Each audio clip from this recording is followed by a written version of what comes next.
Hello everyone, I'm the Game Professor, and, well, the Legend of Dragoon video is obviously running a bit late. I was thinking it might end up a day or two late just because it's huge, but my work kind of went crazy over the weekend. I'm on call, and then just the work days themselves went long unexpectedly, and it was no fun. So I'm still working on it, but in the meantime, I do want to give you guys something. I was realizing that The Legend of Dragoon is largely beloved for its gameplay. It had some unique additions to the typical turn-based formula that are a lot of why people love it as much as they do. So, in this scenario, like normally the games I've talked about are games like The Last of Us, where like the gameplay is praised, but generally speaking the story is what is considered to make it a masterpiece in the first place, so I didn't feel too much of a... Like, it wasn't too big of a deal that I didn't go over story. But in The Legend of Dragoon, the gameplay is generally exceptionally irrelevant to the story, but I figured it might be important to talk about. Some people might enjoy hearing my thoughts on it, so I figured why not? So this is just an informal look at my thoughts on the gameplay of The Legend of Dragoon. I've got some notes on my phone here, make sure I go over all the points that I thought of, and yeah. Essentially the way Dragoon works, it's a typical, turn-based RPG system from old JRPGs, right? Random encounters as you're running around the world. Battle starts off with 3 of your characters over here, the bad guys over here, and then you have a menu system where you can select attack or defend or whatever. Generally speaking, it's pretty typical in that sense. The two things that make it, well, really the one thing that set it apart, there are plenty of unique little touches, but the one thing that set it apart was the addition system. Essentially, when you attack, and I will mention this briefly in the analysis because it bears mentioning, but when you attack, it has like a series of button presses that you have to time correctly. It just uses the X button and occasionally the O button when the enemy tries to counterattack or whatever, but mostly it's just one button. And each character, as you level up and use an addition more often, it gets more powerful, and then they get another addition that's more complex. It goes from like 1 button press for the first addition to like 7 or 8 with really complex fast patterns and stuff later on. And so that's the main thing that makes it different. But there are also a few other things, like magic is not a general option in this game. The only time you can use magic is when you're in Dragoon form and you have to use attacking with the additions to build up SP, I forget, like spirit points or something, until you get to a point where you can transform into Dragoon form, and then you only have a few turns, depending on how high your level is, where you're actually using it. So, there is MP and there are spells, but you can only cast them in that form, so, functionally speaking, there is no magic system in the same way that most games have it in this genre. Let's see, I think there was one other important thing I wanted to mention about it. Oh right, in place of magic they have items that attack elementally. Some attack everything, some attack one, some of them will attack one enemy or all of them, and you like press X as fast as possible to have more damage done by it. And that essentially replaces magic. So that's, I think, all the particularly important things to understand, because aside from that, if you've played a JRPG, you know how it works. Everyone takes their turns, and you can use items whenever in battle, and yeah, it's pretty typical aside from that. But to be fair, that's not a bad thing about it. The best, in my experience at least, generally speaking, the best systems for a Japanese RPG have been taking the old-timey turn-based formula and then putting a few unique spins on it, and Dragoon definitely does that. That's exactly the kind of thing I like to see from this genre. Not to say that there haven't been any with, like real-time combat systems or whatever that haven't worked, but I haven't liked most of them as much, so yeah, we'll see. Though a lot of people complain about Final Fantasy XII, the battle system was like the only thing I liked about that. Well, okay, anyway. So let's see, pros. The additions do make attacking more interesting.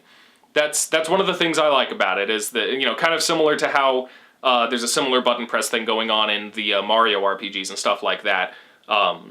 It makes it so that attacking is not just pushing a button and watching it happen. The act of just hitting someone with a sword is so much more interesting in this game because of the way the additions work.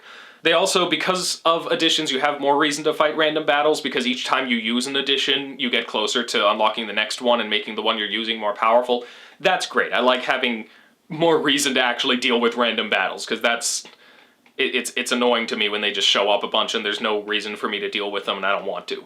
Generally, the game is pretty well balanced. There are a few boss encounters that are just gonna completely destroy you and make you go back and level grind, but I hadn't had to deal with that too much. I think I ran around level grinding all of, like, 2 times in this game, and that's usually as much because I found a good opportunity as because I actually needed to level up. So, yeah, generally the bounce is pretty good. That's great. Encounter rates are also really nice. I could get through, like, whole, big sections of the game without needing to deal with a random battle in the first place. I like that. I really hate it when these games have it so you're walking through and, like, every 5 steps you're getting attacked by something. That's just the worst. That said, there were plenty of things I didn't like about it so much. The general thing, and my biggest problem with it in general, is that as much as I enjoyed the additions for attacking, the game understandably focused on the implementation of those additions to a point where there wasn't as much strategy, like in the game itself.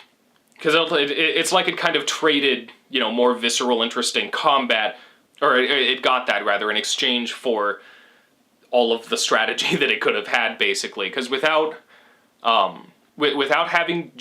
generally having magic, the whole, elemental figuring out how best to attack your enemy and stuff didn't really come up. The best way to attack your enemy was, more often than not, especially as you got more powerful and leveled up your additions, just to attack them.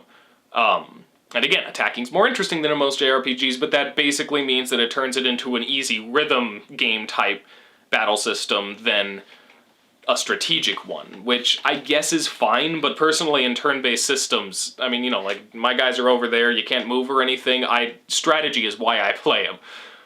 And so to take that away was kind of irritating for me, because generally, yeah, the combat just wasn't very strategic because it focused so much on the additions. And again, the lack of magic outside of Dragoon form also made that the case. You basically just had to attack a whole bunch and then use crazy attacks in your Dragoon form, which, is alright, but turns into a pattern pretty quick.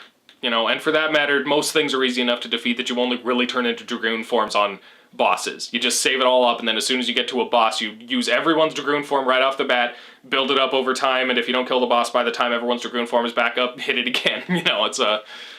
It turned into a formula because of that. Aside from the, general lack of strategy, the thing that annoyed me the most was that this game has an item limit. I do not mind item limits, or weight limits, or whatever. I think that that's a perfectly legitimate mechanic, and, when implemented correctly, it can be great. It wasn't implemented correctly here.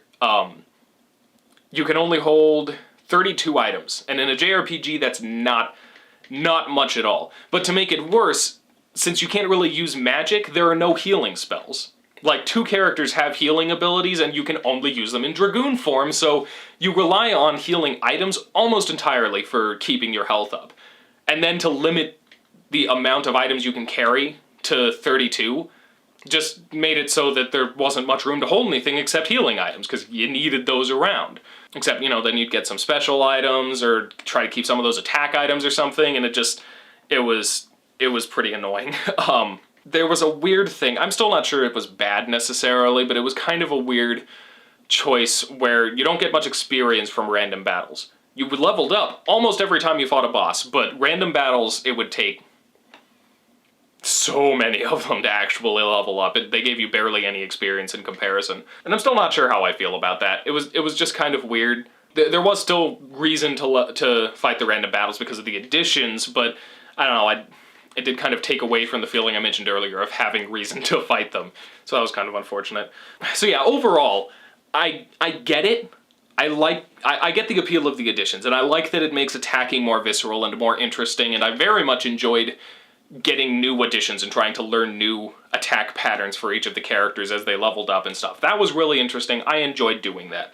But, I mean, really, it just ended up shifting the focus of the game off of using a variety of abilities in the best ways possible, and onto just hitting the buttons rhythmically to attack as often as possible. And that, it eliminated enough strategy that ultimately I came away kind of lukewarm about the gameplay of this one.